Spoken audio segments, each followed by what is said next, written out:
Hey guys, tonight we begin with the brutally hot, soot-covered life of a man who quite literally forged the medieval world, the blacksmith. You've probably seen him in movies, hammering red-hot swords in slow motion while sparks drift through the air like fireflies. It all looks so heroic and dramatic, doesn't it? Well, real life was not a training montage. It was dirt, sweat, blisters, soot in your teeth, and days so exhausting you'd swear your hammer weighed 10 times what it did when you picked it up at dawn. So before you settle in, take a moment to like this video, but only if you genuinely enjoy what I do here. Drop me a comment with where you're tuning in from and what time it is. It's always a cozy treat to see sleepy heads gathering from all over the world. Now, dim the lights. Maybe turn on a gentle fan to hum in the background. Take a deep breath. And together, let's drift back to a time when iron ruled the village, and a single man with broad shoulders and blistered palms kept everyone's wagons rolling and swords swinging.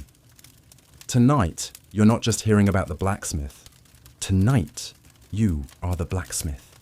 You were born into soot, into heat, into the steady rhythm of metal striking metal before your first tooth ever poked through your gums. No royal blood runs in your veins, no land to inherit, no fancy robes or scrolls proclaiming your lineage. Your inheritance is the family forge, a stone hearth, an anvil scarred by 100 years of hammer blows, and a father with shoulders so wide he blocks the doorway when he stands there scowling at your crooked nailwork. While other village children chase chickens and skip stones by the river, you spend your days learning how not to set your eyebrows on fire. Your toys are iron scraps, bent nails and rusty tongs twice your size. Your playground is a dirt floor next to a furnace so hot it hums in your bones. At age 6, you become your father's apprentice, which is a polite medieval way of saying unpaid soot-smudged assistant with absolutely no labour rights and an endless supply of splinters. Your daily games include guess how hot this metal is with your hand, naturally. Hold the hammer until your arm goes numb and try not to cry when you mess up the horseshoe for the 4th time. Your father, the blacksmith, is a mountain of a man. Biceps like barrel staves, voice like gravel sliding down a hill, and a terrifying glare that could bend iron on its own if he felt merciful enough to spare the hammer. Years pass. Your arms grow thick, your back grows strong, your lungs grow tired because the forge never sleeps. Your day begins before dawn, long before the rooster crows. You drag yourself from a straw mattress that still smells faintly of burnt leather scraps. You stoke the embers that never fully die. You pump the bellows until the coals flare up, a roar of orange and gold that paints your face with warmth and shadows. The village slowly wakes as you swing your hammer for the first time that day. Rhythmic, predictable. Thud, clink, hiss. The sound echoes through the thatched cottages and bounces off the church steeple. It's the medieval version of a morning alarm clock, though nobody thanks you for it. By midday, you're drenched in sweat. Your shirt sticks to your back, which is screaming from the weight of the hammer. Your hands, already scarred from yesterday, sprout fresh blisters. You stop counting blisters. They just merge into calluses and you learn to live with it. Some days it's horseshoes. Other days it's ploughshares for the farmers, hinges for the church door, or arrowheads for the local lord's next squabble with his equally entitled neighbour. And swords. Oh, how they love to demand swords. Everyone wants a gleaming blade. Nobody wants to pay what it costs. So you get paid in coin, sometimes in chickens, sometimes in promises that never hatch. Here's what they don't show in the movies. You breathe in iron dust every hour of your life. It settles in your lungs like a second set of ribs. You burn yourself. Small burns, big burns, burns you don't even notice until the work's done. You hammer with the same arm so long, you swear the bones themselves are vibrating by sunset. And you are never quite clean.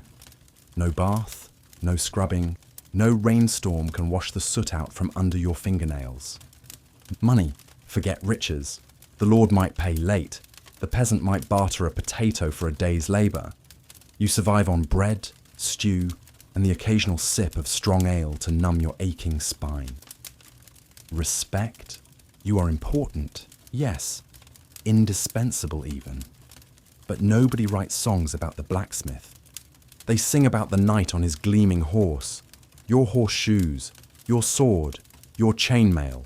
If he wins the battle, he's the hero. If his sword snaps, you're the one getting yelled at. There is always something broken. A plough rusts through. A wagon wheel needs new iron bands. A gate latch snaps off. The monastery's bell cracks. And by the time you fix all of that, someone needs a dozen new nails because a storm ripped half the village roof off.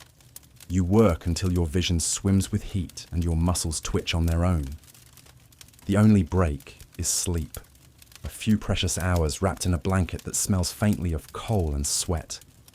Yet somehow in all this grime, there are moments. Soft little sparks of comfort, hidden in the ashes. The warmth of the forge on a frozen winter night, when the wind howls at the shutters, but inside it's safe and glowing. The hypnotic hiss as water quenches a finished blade, a lullaby of steam that calms your rattled mind. The pride in seeing a plough you forged, cut smooth, black furrows through the spring soil, feeding a family who will never know your name, but who live because you swing your hammer every day. And that first sip of ale at dusk, sitting outside the forge, watching embers drift up into the night sky like fireflies, while the village settles into sleep, before you slip beneath your blankets and let your thoughts drift away. Come with me once more, past the early baker's oven glow, past the lingering tavern's smoke, past the fading kitchen warmth, and settle beside the glowing embers of a different forge. Tonight, we step into the world of the medieval armourer, the one who takes the blacksmith's raw iron and shapes it into armour, the plates, mail, and helmets that stand between life and death on dusty battlefields and in shadowed village streets. You've heard of knights in shining armour, gallant and gleaming, sweeping down on war horses to save the day. But behind every polished breastplate is an armourer's grueling, blistering labour. And tonight, you'll learn why being an armourer back then was as much a curse as a craft. From the moment you can hold a hammer, or rather, the moment you can grip the handle without dropping it, you are swept into a world of noise, heat, and endless sweat. Your childhood is an endless echo of pounding steel, ringing through the forge like a persistent heartbeat. You don't just learn to hammer, you learn to shape, bending hot iron into plates tough enough to stop an arrow, light enough to let a man fight. Your fingers blister, your arms ache, and your face is always streaked with soot and sweat. There's no gentle art here, just the relentless clang of iron on iron, and the unspoken demand to get it right, because a poorly made cuirass could mean a knight's death. The armourer's work is heavy in more ways than one. You don't just lift thick sheets of iron, you lift the weight of responsibility. Each piece of armour you forge is a promise to protect the men who risk everything for a cause, a village, a lord. But the plates don't shape themselves. They must be heated, hammered, bent, and riveted over and over again until the steel sings beneath your hand. The forge is a furnace that never cools. The anvil, a constant companion bruising your knuckles. And the armour, it's heavy to wear, hard to move in, and merciless on the skin. Beneath the shining surface is a battlefield of chafed flesh, bruises, and sweat-soaked linen. If you thought the blacksmith's apprentice had it rough, wait until you meet the armourers. From sunup to sundown, you learn the secrets of tempering, heating and cooling the metal just right, so it's neither brittle nor soft. One slip, one too hard strike, and a whole piece might crack or warp beyond repair. The master armourer is unforgiving. No room for error in a craft where lives hang on the edge of every curve and rivet. You learn to read the metal, to listen for the right ring, to feel the heat through your gloves, to coax stubborn iron into shape like a patient sculptor. Not every armour set is fresh from the forge. Battle scars mean broken plates, twisted mail, and dented helmets that come back to you for repair. Some days, you're less a creator and more a battlefield medic for steel, welding cracks, replacing lost rivets, and grinding away the jagged edges that could maim the wearer. It's tedious work, dirty and thankless, but just as vital. Because when the armour fails, the man beneath it pays the price. The forge's heat steals your strength. Your hands are rough, your back aches from hauling heavy plates. Your lungs burn from the smoke and dust that never seems to clear. Your skin is perpetually stained with soot and sweat. And beneath your heavy leather apron, you wear a coat of bruises no one sees. And yet, day after day, you return because the village, the lord, the knight all need your work. But the hardest part? The silence. No songs sung for you in the halls, no tales told by the fireside. You're the unseen guardian, working in shadows, forging the shields of others but rarely lifting your own. Despite the heavy burden, you take pride in the craft. The blacksmith's glowing iron becomes your armour. The swordsmith's blade fits perfectly into the gauntlet you hammered. The village guard marches through the streets, confident in the mail you patched and the helmet you shaped. In quiet moments, you imagine the knight riding into battle, your work shining in the sun. A fragile line between life and death. And for all the hardship, you know your craft is vital. At day's end, you leave the forge with aching muscles and a soot-blackened face. You wipe your hands on your worn tunic, shed your heavy leather apron, and walk home beneath a sky painted with stars. Your workbench is silent. Your hammer rests, waiting for dawn. You breathe deep the cool night air.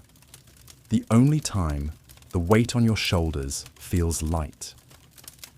And you dream of a day when your name might be remembered, not just as the armourer who forged armour, but as the one who protected a village, a knight, a life. So now, close your eyes, tired traveller. Feel the steady rhythm of hammer on anvil fade into soft silence.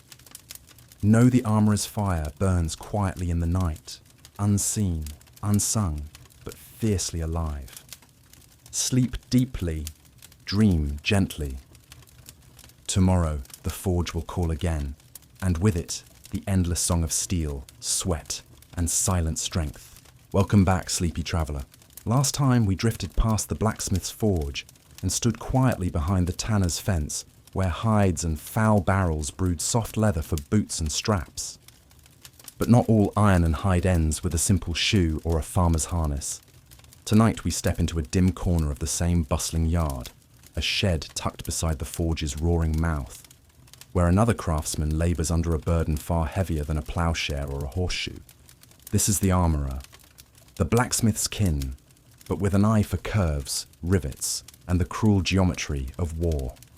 Where the village smith hammers nails and hinges, the armourer sculpts iron into second skins, breastplates shaped to cradle ribs, helmets rounded to glance off a sword's bite, greaves and gauntlets that clatter and squeal like startled geese when a knight marches through the village square to show off his shining shell. By the forge's orange glow, the armourer's hammer rises and falls.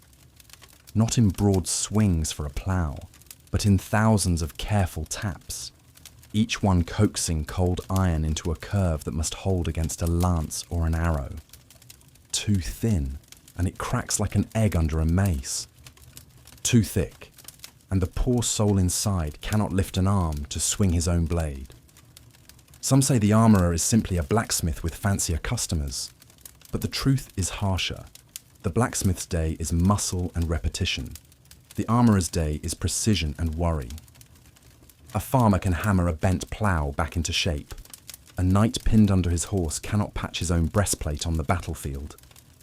A single weak rivet means the Lord's son might not come home. One careless dent leaves a soldier gasping through a cracked helm. So the armourer lies awake some nights, staring at the rafters, hearing the echo of his hammer and wondering, did I hammer true? Did I shape it strong enough? Will my work fail when swords meet bone? When the village sees a knight glittering like the morning sun, they marvel. Children gasp at the polished steel, the proud plumes, the sword resting on a hip that might once have been a scrawny farm boy's. But they do not see the armourer, sleeves rolled high, sweat dripping onto the forge floor. They do not smell the scorched oil used to harden the breastplate's core. They do not feel the weight in his shoulders when the Lord Steward hisses that the new armour must be ready tomorrow at dawn because a war council cannot wait for careful hands. Behind each shining suit of armour is a man half blind from staring at hot iron, half deaf from hammer blows, and half paid because the Lord's purse always seems a coin short. And yet, beneath the soot and the worry, a pride as hard as tempered plate remains. He watches his work ride by on horseback, banners snapping in the wind. He knows that when blades clash and arrows hiss through the air, his rivets and plates stand between life and the grave. The blacksmith shapes the village. The armourer shapes the shield that lets the village sleep under the king's peace. Tonight, the forge grows quiet. Helmets rest on a wooden rack like iron skulls, each one whispering secrets of the battles yet to come. The armourer wipes his brow, massages the ache in his elbow, and stretches his back before the dying coals. In his dreams, steel bends obediently, rivets never pop, and the world finds peace, though he knows too well that iron always finds a reason to clash. Sleep now, tired armourer. Tomorrow there will be more helms to shape, more breastplates to polish, and more knights who will owe their glory to the hands that never lift a sword, yet build the shell that lets them swing one. Next time, we'll follow the clink and grind of these iron suits to the castle courtyard, where another master of steel and sweat stands ready, the swordsmith, a brother to the blacksmith and armourer alike, but with an edge that must dance rather than shield. Until then, close your eyes, breathe slow, and let the hammer's last ring fade into quiet sleep. Welcome back, gentle dreamer. You've stood by the blacksmith's anvil, feeling the hammer's steady heartbeat ring through the bones of a village built from nails and ploughs. You lingered behind the armourer's bench, where plate and rivet turned ordinary men into iron turtles braving spears and arrows. But tonight, we slip into a quieter corner, just a little deeper into the forge's red glow, where the flame burns the hottest, the tools lie neat and watchful, and the work demands a patience that breaks lesser hands. This is the domain of the swordsmith, a master not of brute force, but of balance and edge, the artist of death and the hidden promise of survival. His forge is small, tucked behind the main hearth where the blacksmith sweats over horseshoes and wagon nails. He doesn't shout orders or clang wildly on broad anvils. His hammer is smaller, his strikes measured, quick, deliberate taps that, alone, sound unimpressive. But over hours and days, they shape a blade so true that a single swing might decide a lord's fate, or save a soldier's neck from an axe on a muddy battlefield. Near his hearth lie racks of half-finished blades, their spines straight, but their edges still dull. Strips of charcoal sit stacked like black bread loaves, his fuel for the inferno that purifies steel, burning away the lazy flaws hidden deep within raw iron. The swordsmith rises before dawn, while the village still dreams behind shuttered windows. He sits by the embers, whispering to the fire with gentle bellows until it flares awake. There's no rush. He knows that the secret to a blade's soul is patience, too much haste, and the metal rebels, cracking in defiance when it should bend. Watch him now, sleepy traveller. He lifts a strip of iron, dull and crude. He heats it until it glows the color of sunrise. Then he folds it. Folds it once, twice, 10 times, each strike packing down invisible pockets of weakness, each pass making the blade stronger than before. Hammer falls on steel, hammer lifts again, hammer falls again, over and over, a lullaby of ringing metal that fills his mind until the world outside, the chickens, the church bells, the grumbling farmers, all melt into the steady pulse of his craft. Sometimes he hums to himself, a soft tune older than any sword he's forged. It's a song his master taught him when he was just an apprentice with burned fingers and trembling arms. A song meant to remind him that a good blade comes from gentle hands as much as from a fierce fire. When the folding is done, after hours that leave his back stiff and his legs numb from standing still, comes the part that knots his stomach every single time, the quench. He heats the blade until it blazes white hot, dancing in the forge's breath like a shard of captured lightning. Then, with a prayer whispered under his breath, he plunges it swiftly into an oil bath. Hiss! Steam explodes upward. The blade squeals softly as it locks into its new, hardened shape. Too quick a quench and the steel shatters, a ruined day's labour. Too slow, and the edge stays soft, a lie waiting to snap in battle. He lifts it out, dripping black oil, examines it by firelight. He taps it gently against the anvil, listening for that high, true note, a ring like a silver bell hidden inside iron. When he hears it, his shoulders drop. He lets out the breath he's held since sunrise. The village children think forging a sword is all hammer and sparks. They never see the endless hours that come next. On a small bench under a dim lamp, the swordsmith sits with whetstones worn smooth as river pebbles. He runs the blade along the stone back and forth, countless strokes until the edge grows thinner than a hair's whisper. He tests it on a slip of straw. The blade glides through with no resistance, a quiet proof of deadly sharpness. Outside, a dog barks. A rooster crows again. The village forgets he's there, alone in his corner, turning stubborn steel into an elegant sliver of violence. He wraps the hilt in leather strips, cured by the same tanner who endures the river's stink day after day. Every craft in this village touches another, hide and iron, rivet and cloth, all crossing paths like threads in a rough wool blanket. When the blade is done, the Lord's steward arrives, a portly man with soft hands that have never swung a blade in anger. He tries a few showy swings in the courtyard, nods in approval, and tosses a pouch of silver across the anvil. The steward boasts to the onlookers about how this blade will win battles, spill enemy blood, and defend the realm's honour. The swordsmith says nothing. He knows that once the blade leaves his bench, it is no longer his. It will meet other steel in the chaos of war. It might bend, or break, or be stolen and swung by the enemy tomorrow. But for now he knows, in the secret chambers of his quiet heart, that he gave it his best.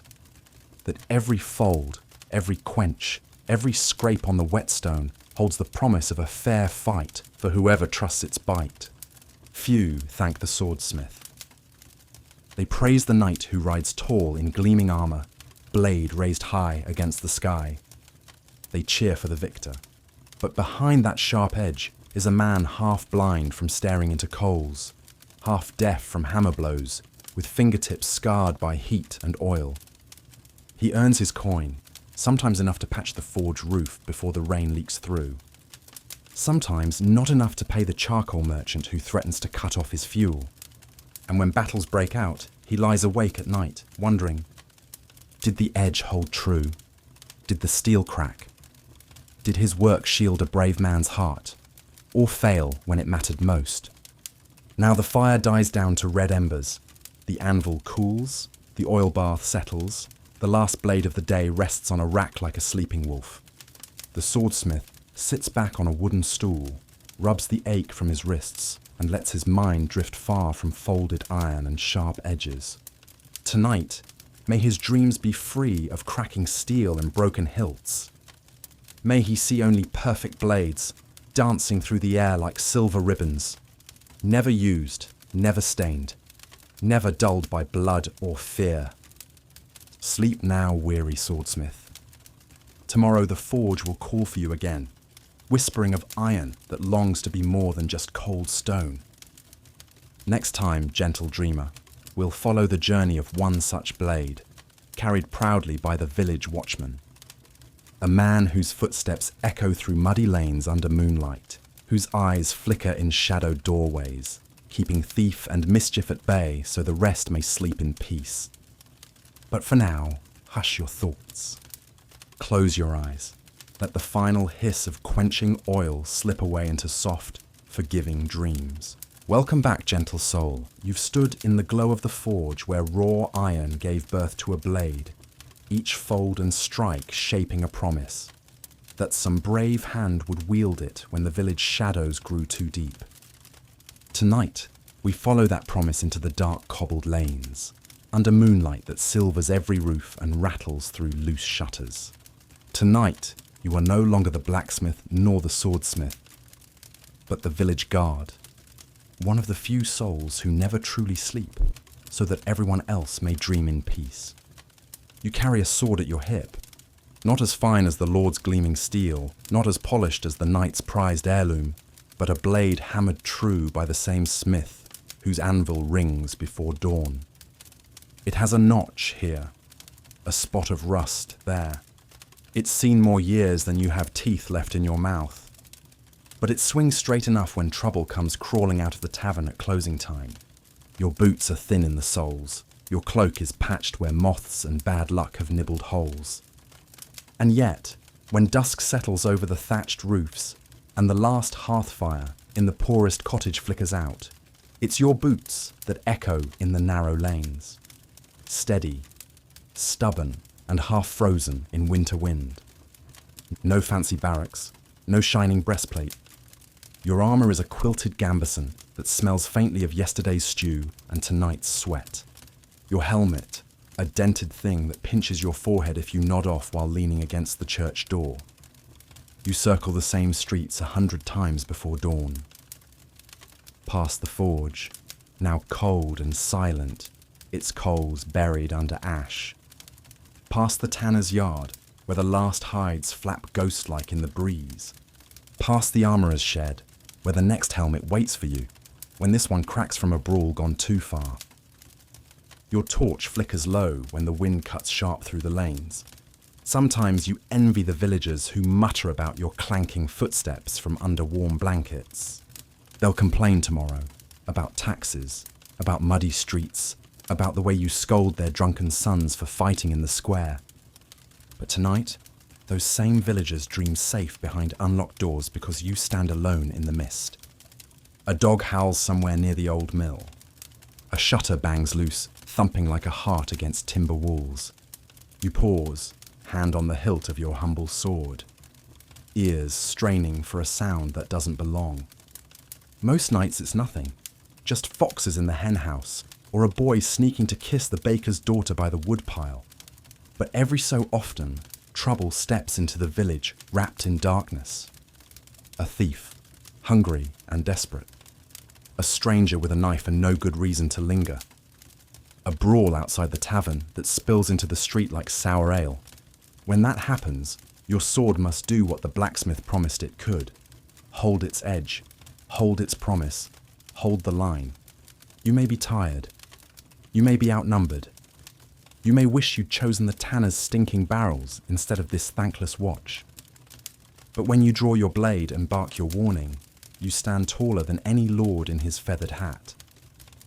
Time moves strangely for a man who walks the night. The moon drags across the sky like a lazy ghost. Your feet ache, your back aches, your eyes burn from staring at shadows that never quite settle. Sometimes you lean against a stone wall just long enough to dream with your eyes open. You dream of a soft bed, a full belly, a fire crackling at your feet instead of a torch that spits smoke into your nose. But a distant sound, a door creaking, a rooster crowing too early, snaps you awake. You shake the sleep from your bones, lift your torch, and march on. Because if you don't, who will? At sunrise, you return to the little guard's hut beside the market square. You set down your sword, wrap it carefully in an oiled cloth so the next man finds it ready. You rub warmth into your fingers and blow on the cuts you earned last night, small scrapes from a rusty latch or a drunken fist. As the village wakes, you become invisible. They pass you by, eyes bright from sleep, tongues wagging with gossip. They don't thank you, not really. They complain about the noise your boots made on the cobbles, or how you dared to stop their cousins sneaking home from the alehouse. But deep down, they sleep soundly because you never do. The Lord might toss you a copper now and then, less than a blacksmith earns for one horseshoe. There's no fame, no song, no shield with your family crest. Your only shield is the worn gambeson across your shoulders, padded and stained by years of cold drizzle and scuffles in the dark.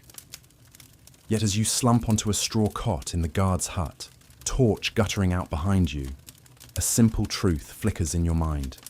You are the line between night and day, fear and safety, the shadows and the dreaming village. Your sword, forged by weary hands, sharpened by a patient smith, carried through 100 nights, is your promise that tomorrow will dawn in peace for someone other than you. Now, let your eyelids grow heavy. Let the ache in your bones sink into the cot's rough straw. Let your rusty blade rest at your side, silent but faithful. Sleep, village guard. The forge, the armourer, the swordsmith, they did their part. Tonight, you did yours.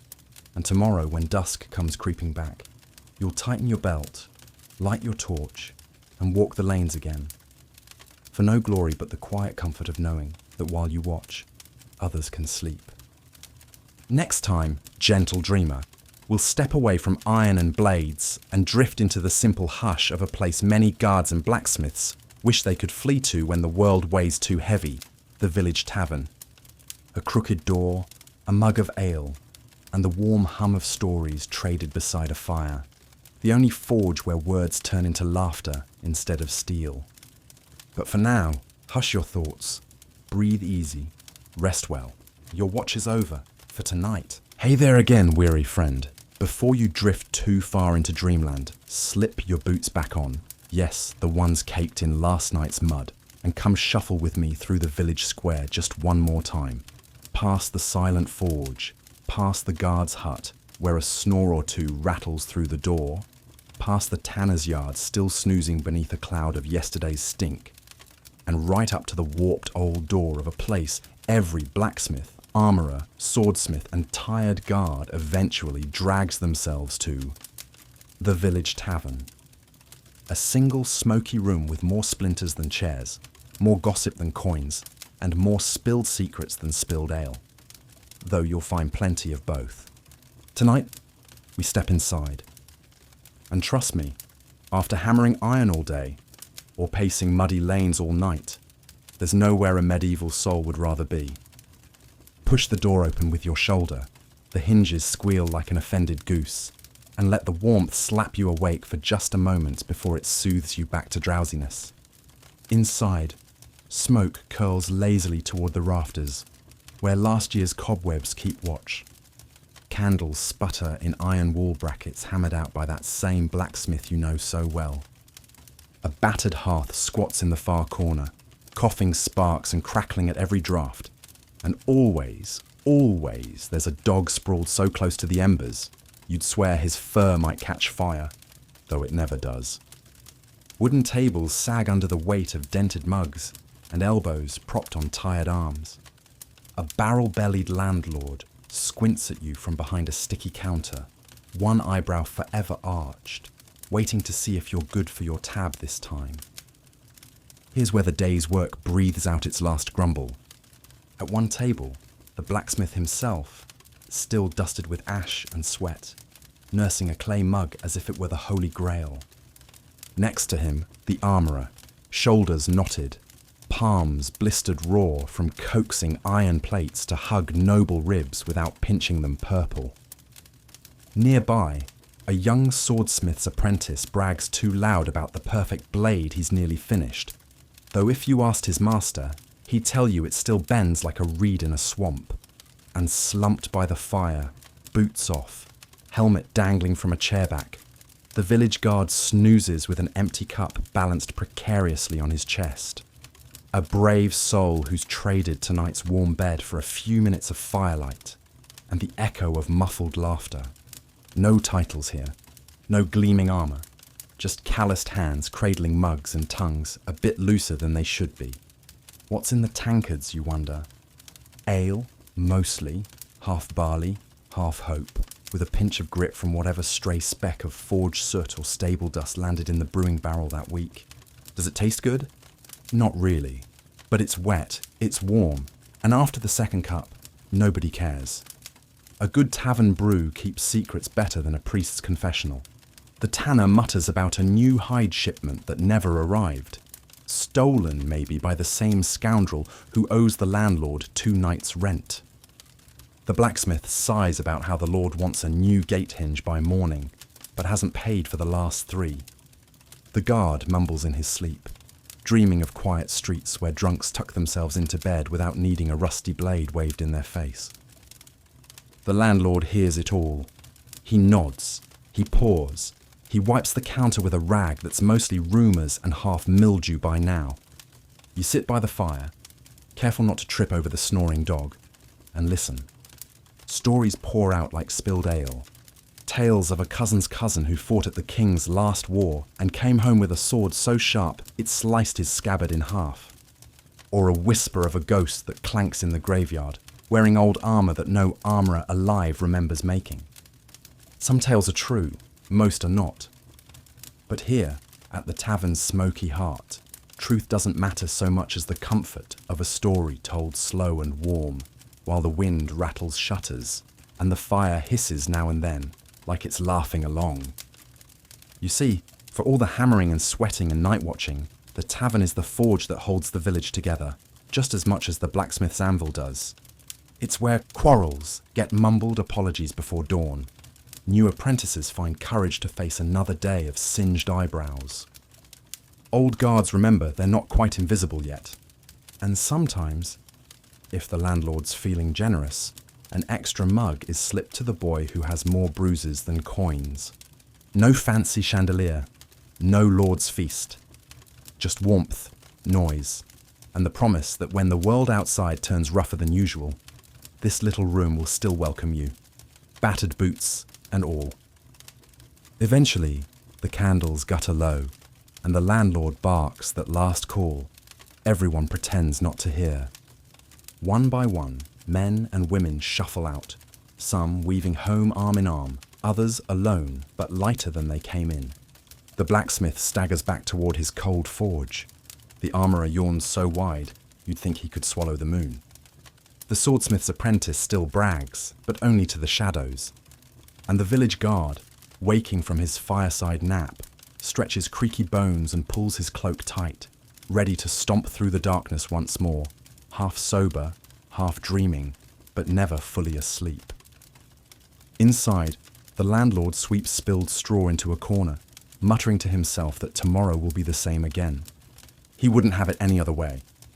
So tonight, rest easy, weary listener.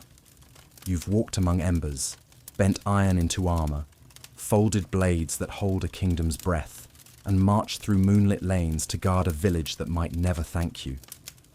Now you've sat by the hearth where all those burdens melt for an hour's warmth and a cheap mug of ale. Close your eyes. Feel the last crackle of the tavern fire flicker out behind your eyelids. And dream gently. Tomorrow, the anvil, the hammer, the rivets, the rusty sword, the wandering watchman, and this crooked tavern door will all be waiting for you again. Sleep now. The landlord will keep the hearth burning for next time, before you drift all the way off. Come wander a few steps farther with me, past the dying tavern fire, past the muddy square where the village guard grumbles back into his watch, past the forge where a tired blacksmith snores beside warm coals he forgot to bank properly. Tonight, we slip through a crooked doorway behind the inn and stand in a place you might not think twice about in daylight. But come dusk, it's the real backbone of the whole sooty, iron-battered, half-starved village. Tonight, you stand in the kitchen. Not a grand castle kitchen with roasts turning on spits as fat nobles dab gravy from silk sleeves. No, no, this is the village cook's realm. A low-beamed room choked with wood smoke, stew bubbling in battered cauldrons, onions hanging in braids like old dusty trophies, and dogs lurking beneath every table, waiting for a careless scrap. This smoky room feeds blacksmith and armourer, swordsmith and guard, tanner and peasant. It's a miracle stew pot that turns bones, stale bread, and half-forgotten vegetables into enough hot mush to keep an entire settlement from chewing the bark off the orchard trees come winter. Meet the cook. Sleeves rolled high, hair escaping every rag she ties it with, arms thicker than the tavern landlord's belly, and a tongue sharp enough to flay an apprentice quicker than a butcher's knife. She is no pampered castle chef, fussing over spice jars and meat pies shaped like swans. She's a battlefield general, her army, dented pots, squealing hogs, and the endless parade of hungry, ungrateful villagers who never once say thank you, but always mutter if the soup's too thin. By dawn, she's already swinging the big iron pot onto the fire, still half asleep, cursing under her breath about how the butcher shorted her again, how the blacksmith's apprentice swiped an onion yesterday, and how the landlord won't cough up coin for salt because the stew tastes fine, cook, just fine. You might think a stew is just water, meat, and vegetables. And you'd be right, except the meat is usually a questionable scrap of bone. The vegetables are limp cabbages and sprouting onions, and the water comes from a well where frogs gossip about what else swims in there. But under the cook's battered ladle, it becomes something close to magic. For the blacksmith, a bowl heavy enough to quiet the growl in his belly after hours of hammering. For the swordsmith's apprentice, a hot slop that tastes like victory if you dunk enough stale bread in it. For the guard, a greasy mug of warmth that softens the edge of another miserable night on patrol. And for the ragged children who sneak in from the alley, the closest thing to a feast they'll see all month. Each ladleful is seasoned with curses, gossip, and the occasional muttered prayer that tomorrow someone brings fresh turnips instead of last week's half-rotten ones. Between dawn and dusk, the cook never stops moving. She barks orders at whoever wanders too close, usually the tanner's boy trying to filch a crust, or the landlord's daughter who's supposed to help, but spends more time peeking out the back door at passing farmhands. She stirs the pot with a spoon that could double as a battering ram. She swings open the smoke-blackened oven to check the day's meagre bread. Flat loaves with crusts hard enough to chip a tooth if you're not careful. She swats dogs away from dripping scraps, flips frying pork fat so it doesn't spit into her eyes, and wipes sweat from her brow with the same cloth she used to clean the bench 2 minutes ago. Clean enough, she'd say. If you want fancy, go eat at the castle. You'd think for feeding every belly from dawn to dusk, the cook would live like a queen. But coins vanish faster than soup on a cold night. The landlord claims he's good for it. The blacksmith grunts something about paying next week. The guard leaves a bent copper on the counter and promises to settle up when the reeve counts the taxes, which never quite cover what's owed. So the cook pockets what she can, hides a few onions under the floorboards for leaner days, and laughs when the apprentice swordsmith tries to flirt for a second bowl. Nobody fools her. She's been stirring this pot longer than any of them have been alive. When the last hungry mouth licks the spoon clean, the cook wipes her hands on her apron, glares at the pile of dirty pots like they personally betrayed her, and plunges them into scalding water until her fingers wrinkle like old parchment. She sits for a minute, just a minute, on a stool by the dying hearth, legs humming with pain, mind still stirring a list of tomorrow's chores. Whose pig might be butchered soon? Which merchant might sell her salt cheap if she threatens to tell his wife about that late-night stroll with the miller's widow? Whether the landlord dares to short her again. The stew may be gone, the fire nearly ashes. But tomorrow the ladle will swing again, the pot will boil again, and every hungry soul in the village will wander back through her door, with coins if they're lucky, excuses if they're not. They say a blacksmith forges iron, an armourer forges armour, a swordsmith forges blades. But the cook? She forges something softer, but just as strong. The fragile glue that holds cracked spirits together when the world outside is bitter and cold. A full belly might not make life grand, but it makes a man swing his hammer a little steadier, a guard stand his watch a little longer, a mother hush her baby's cries with a lullaby instead of a growl in her stomach. And so, night after night, the kitchen's battered door swings open, and the stew pot rumbles like a soft thunder that promises, yes, tomorrow will be hard, but tonight you're fed. Tonight you're warm. Tonight you're still here. So now, dreamer, hush your mind. The last scrap of bread is gone, the last pot scrubbed, the last ember flickers under the hearth-dog's belly. The cook stretches her back, rubs her sore wrists, and lets her eyelids droop for a few precious hours, because before dawn's rooster calls, she'll be up again, spoon in hand, grumbling at the landlord, scolding the tanner's boy, stirring hope into bones and cabbage and barley, until the village clatters back to life once more. Sleep now, good cook. Sleep now, good listener. Tomorrow, the anvil will ring, the guard will march, the blade will gleam, and behind it all, your stew pot will bubble like a quiet promise that hunger will not win tonight. Next time, when your eyes flutter open again, we'll wander past the kitchen door to where bread loaves rise slow and warm in the dawn, into the humble bakery, where flour dust coats, rough hands and fresh loaves mean more than coin on a cold winter's day. But for now, hush your thoughts. Let the last curl of kitchen smoke drift you deeper into sleep.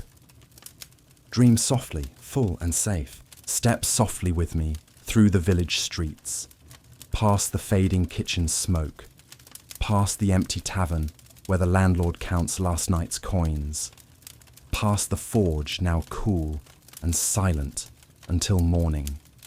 We're heading toward a faint, warm glow spilling from a low stone building near the village edge. It's not the Lord's castle or the church steeple catching first light, but the humble bakery, the place where each day begins, not with a clang of hammer or a shout on the street, but with the slow miracle of fire and flour and sweat. Tonight, or rather early morning, you'll see what it takes to make bread. Not just any bread, but the bread that keeps a village alive, one crust at a time. Long before the rooster calls, before the blacksmith's hammer strikes, before the village guard's boots echo in the streets, the baker is already awake. The sky is a deep, endless blue, with stars still scattered like spilled salt overhead. Her breath fogs the cold air as she stokes the oven's fire, coaxing it from embers to a fierce blaze, the heat slowly swallowing the chill from the stone walls. The scent of burning wood mixes with something sweeter, flour dust, dry and soft as the first snow, settling on everything like a gentle frost. This is a world apart from the noisy forge or the smoky kitchen. Here is the hush before the dawn, a place where patience is a needed rhythm, and every rising loaf is a small hope. The baker's hands are rough and cracked, marked by flour and long hours spent turning dough. She measures by feel and eye, not by careful scale. A pinch more salt here, a splash more water there. her fingers remembering recipes passed down from tired mothers and grandmothers who baked long before her time. She kneads the dough again and again, folding it like a secret, pushing the air into it, working the yeast's magic to breathe life into lifeless flour. Each loaf is a promise that when the village wakes, they will find bread on their table, warm and crusty, and carrying the weight of a hard night's work. Bread is a patient thing. Once shaped, it must rest, rise slow and sure like a sleeping child, before it can face the oven's fire. The baker watches the dough, her tired eyes tracing its every puff and swell, like a mother watching over a fragile flame. She listens to the village outside, distant dogs barking, the faint call of a shepherd gathering his flock, the first stirrings of life creeping through shutters. Inside, the room is quiet except for the soft crackle of the fire and the rhythmic tap of her fingers on the wooden table. When the oven is hot enough, red and roaring like a dragon breathing warmth, she slides the loaves inside, their pale skins ready to transform into golden crusts. The heat works slowly, slowly, turning dough into bread, steam puffing from cracks like whispered secrets. She wipes sweat from her brow, leans against the wall for a moment's rest, listening as the village slowly comes to life beyond the bakery's walls. When morning breaks, the baker pulls the loaves from the oven, their crusts crackling softly like old leather. She lays them on rags, lets them cool just enough before the village wakes hungry and grumbling. The blacksmith will break off a hunk before heading back to the forge. The guard will tuck a loaf into his pack before pacing the lanes again. The children will sneak crumbs beneath their clothes, pockets full of dreams wrapped in warm crust. Bread might seem simple, just flour and water, salt and fire. But in a world where everything is hard, it is comfort, strength, and a small taste of hope. No one sings songs for the baker. There are no grand feasts in her honour, no gleaming medals pinned to her worn apron. But in every crumb she hands out, in every warm loaf resting in a hungry hand, is the quiet pride of a life well baked. She feeds the village day after day, through cold winters and wet summers, through times of plenty and times of want. Her work is humble, her craft steady, and her hands steady through the endless rhythm of kneading, rising, baking, and giving. So, gentle listener, let your mind settle like flour on a work table. Feel the warmth of that glowing oven, the scent of fresh bread rising in the cool dawn air. Let the village wake slowly around you, the forge sparking alive, the guard stepping into the streets, the tavern doors opening for a new day. And know that somewhere the baker's hands are moving still, shaping, kneading, offering bread to a world that needs it more than ever. If you've delighted in the stories of tonight and you've managed to remain awake thus far, show your support and hit those buttons. It helps support what I do, strictly for your viewing pleasure.